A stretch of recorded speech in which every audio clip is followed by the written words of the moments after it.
Hi, I'm Gordon with the Workforce Centers of South Central Kansas, and in this video we'll be talking about your elevator pitch. I'm sure one of the first questions you have is just what is an elevator pitch and why do I need one? Over the next several minutes we'll answer those questions and more and show you how to build an effective and memorable elevator pitch. Here's a question I'm sure you've been asked before.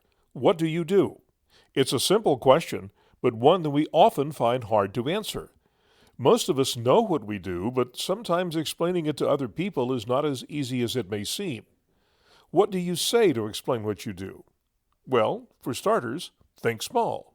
Thinking small means your job. You can call describing your job whatever you want, an elevator pitch, a short commercial about yourself, whatever you choose is fine. When we say think small, though, we mean elevator pitches need to be short, usually about 30 seconds if you're in an elevator, and 60 seconds if you're at a job fair. That's because your elevator pitch briefly describes who you are, what you do, what makes you unique, and who is affected by what you do. It leaves the person you're talking to remembering you. Don't forget, an elevator pitch is short enough to finish by the time your elevator reaches the next floor. There are a lot of good and bad examples of elevator pitches. Let's take a look at a bad example.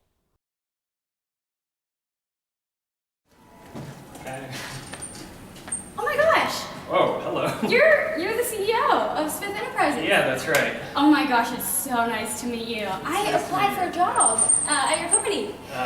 Yeah, good. I haven't heard anything back, so I was wondering, I'm a great candidate for it. Okay, good. Did you follow the standard procedures and apply to HR?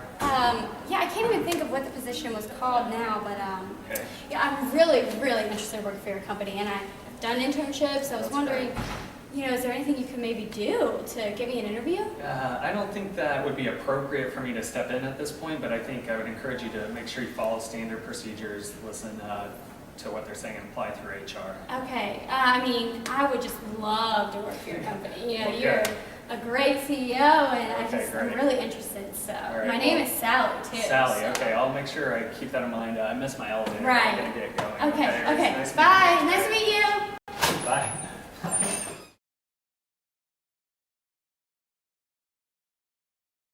As you saw, the woman completely ambushed the man, the CEO of the company she had applied to. How do you think he felt about being ambushed? Also, she wasn't prepared with an effective elevator pitch. She couldn't even remember the title of the job for which she had applied. Do you think the CEO will remember her? Well, probably. Do you think she improved her chances of being hired by the company? Probably not. Now, let's take a look at some good elevator pitches.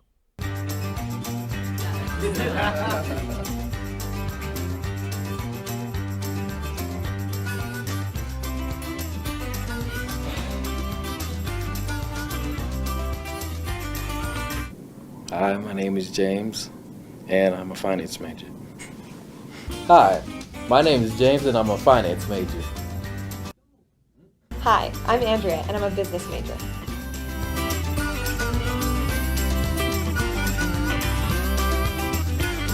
Hi, I'm Joe, and I'm an accounting major. Hi, I'm Joe, and I'm an accounting major. I'm it. And so I'm the oldest out of 5 kids. I'm the president of the Organization of African Students. My leadership experience has prepared me for my career. I have been the residence assistant for 3 consecutive years, the head teller at my local bank. Also, I have been the president of the Organization of African Students. I have volunteered a lot of time at my local church. And lastly, I'm the oldest out of 5 kids. I can handle anything.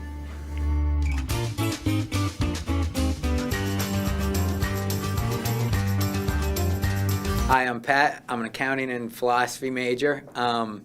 I didn't really love accounting, but I fell in love with philosophy when I first got to school. And I also was very into my intramural hockey team. Hi, my name's Pat. I'm an accounting and philosophy major. Now you might be asking yourself, well, that's a strange combination. But what I loved about it was that I used my creativity in my philosophy major, and I got a great management experience in my accounting. I think this is going to be a great mix for when I start in the business world. Majoring in business, I got to take a lot of different classes. I studied accounting, I had finance, IT, there were statistics, marketing too.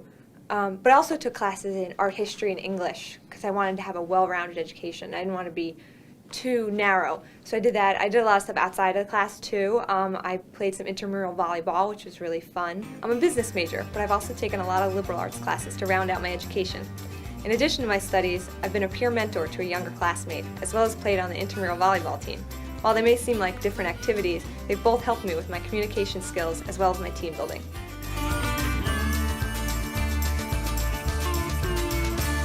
So, would you like me?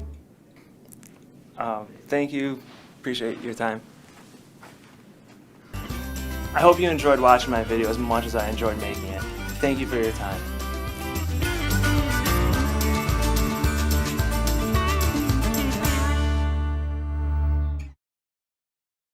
So that video was good, and it raised some important points. However, one point I'd like to add is try not to talk too fast.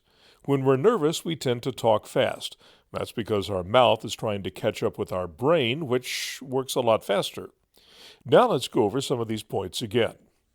An elevator pitch in an elevator is about 30 seconds long, but you can develop a longer 60-second version for job fairs and networking events like business mixers or breakfasts and conventions or trade shows. The point is to develop a short presentation that introduces you to someone and lets them remember something about you. Here are the important points to include in your elevator pitch. Always include your name. Talk briefly about your achievements. Tell the person you're talking to what you have to offer their company, and whatever you do, don't forget to smile.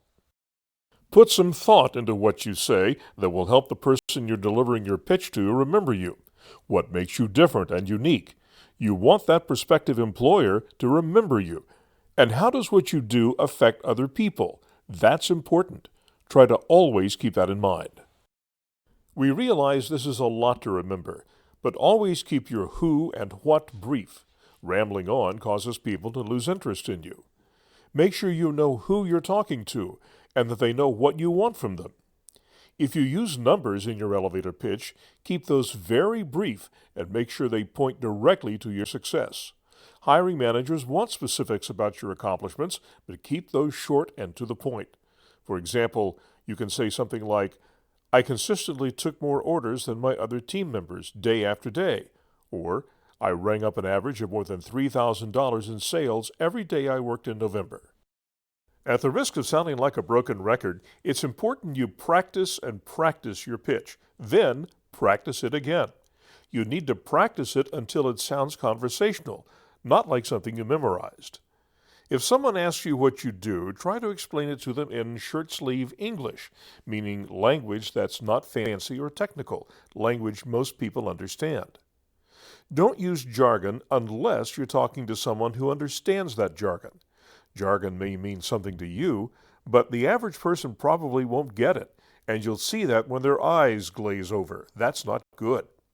And it's okay to say something unexpected, but don't be inappropriate or cute or bold. In other words, say something about yourself that will help the other person remember you, such as, I'm a turbocharged customer service person. Here's an example of a quick elevator pitch. Note that it's short and to the point. Hi, my name is Jane Doe, and I just graduated from WSU Tech with a certificate in aircraft sheet metal mechanical structures. I'm looking to work in your department. I recently certified in operating a CNC lathe. Can we meet for coffee sometime so I can get your advice? That last sentence about asking for advice is the hook. In case you hadn't noticed, people get defensive when you ask them for a job. It literally puts them on the spot. Instead, ask for their advice. People love giving advice. In fact, you might say something like, I'm not asking for a job, I'm asking for your advice. That immediately puts them at ease. Of course, the subtle message is that you really do want a job, but you'd rather ask them for their advice. That's a flattering statement that makes the other person feel comfortable with you. Here's another video about elevator pitches. This video has some great tips on how to make your elevator pitch effective and memorable. Take a look. How to perfect the elevator pitch. If you happen to run into your ideal employer or business partner in an elevator, or anywhere else for that matter, you'll have about 30 seconds or less to wow them. Here's how to do it. You will need skills or ideas, a list of descriptive phrases, a description of your qualifications, and practice. Optional, a mirror. Step 1. Brainstorm a list of phrases that describe you and cross off any cliches or catchphrases. Keep only the most unique and honest statements. Step 2. Craft a description of qualifications that you can share in 30 seconds or less. Write the pitch like you speak. This will make it easier to deliver and make it sound more authentic. Step 3. Practice your pitch on friends and family. Ask for feedback and adjust your pitch. It will become natural by doing it over and over. Use a mirror to pitch yourself. If you can't look yourself in the eye, how can you engage someone else? Step 4. Make your pitch about the needs of your listener. Talk about the problems facing their industry that you are uniquely positioned to solve. Step 5. Describe your value in solving these problems. Step 6.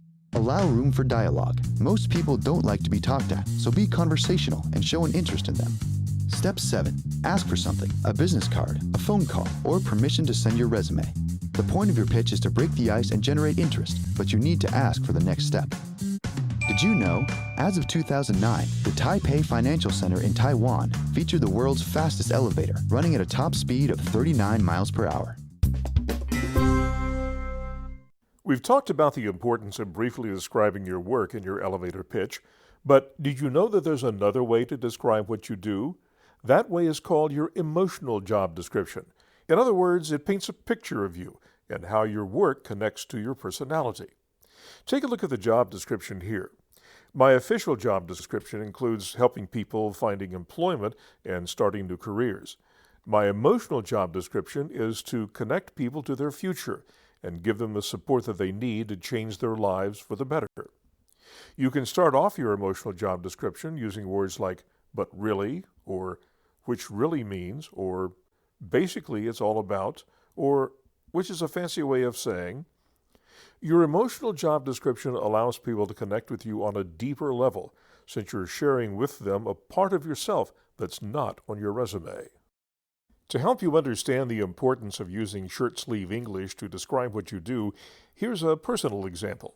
Some time ago, I boarded a Southwest Airlines flight, but before we could take off, one of the overhead compartments on the plane wouldn't close. So the flight attendants got a mechanic on board to help close the compartment, and as he was standing over me trying to fix the compartment, I noticed his ID badge, which was clipped to his belt. Instead of his title saying Aircraft Maintenance Mechanic, it said Plane Fixer. How cool was that? Southwest Airlines had simplified his public job title so that anyone could understand what he did. Here's another example job title. I'm an administrative assistant.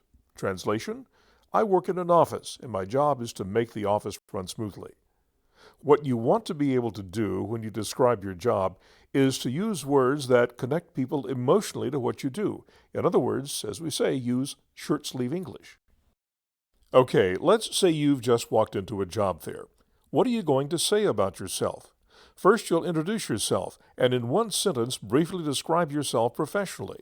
Don't talk about your personal life, such as your hobbies and where you're from, and so on. Your professional introduction should include what field or industry you're interested in, and include your job title. Don't forget to briefly include one sentence with your emotional job description. Next, prepare a sentence that describes what's unique about you, what makes you different from others with your experience and job title. That's called your unique value proposition. Finally, include a sentence or two about what you can do for the company you're talking to. Tell them how your skills can benefit the company, serve its needs, and why they should hire you. Crafting your introduction is going to take you some time to get it right. Here's a quick story. A man asked a copywriter at a radio station how much he'd charge to write a 60-second commercial. The copywriter said $50. The man then asked the copywriter how much he charged to write a 30-second commercial. His reply? $100. Spend the time to get it right. You'll be glad you did. Here's a good example of an introduction. I'm an experienced customer service representative, but really I'm a caregiver because I let customers know I care about them. One of my greatest strengths is my ability to make people feel comfortable and appreciated. If customers are dissatisfied and complain, I'm proud to help them resolve their issues so they can feel like someone cares about their concerns. If I go to work for your company, I'll bring the same level of care and professionalism to your organization. This is a good example of shirt-sleeve English. You can be assured that the prospective employer who hears this will probably start thinking of customer service representatives as caregivers. Here's another example. I'm an analog and digital artist. That's a fancy way of saying I use my fine art and tech skills to design beautiful website experiences and develop projects ranging from creating art to creative brainstorming. By all means, realize that this statement is the product of a lot of hard work and thought. It takes most people a lot of work to polish up a statement so that it comes across this easily. You may have heard about LinkedIn, but if not, it's a free online employment and business social networking website.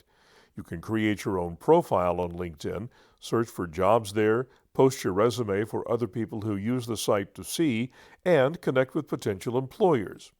Your friends and business contacts can also post skills you have and can endorse you for those skills. If you don't have a LinkedIn profile, you should create one because it's how many employers find future employees. Think about this too. Your elevator pitch can help you craft your LinkedIn profile, and your pitch could even be used as your introduction in your profile. If you use your elevator pitch to introduce yourself on LinkedIn, you're harnessing the power of this important social media platform to literally tell the world about yourself and your skills, and that's a big deal. So, those are a few tips on how to create your very own elevator pitch. Thanks for watching, and don't forget to follow us on Facebook at facebook.com/Workforce Center and on YouTube at youtube.com/Wichita Workforce Center.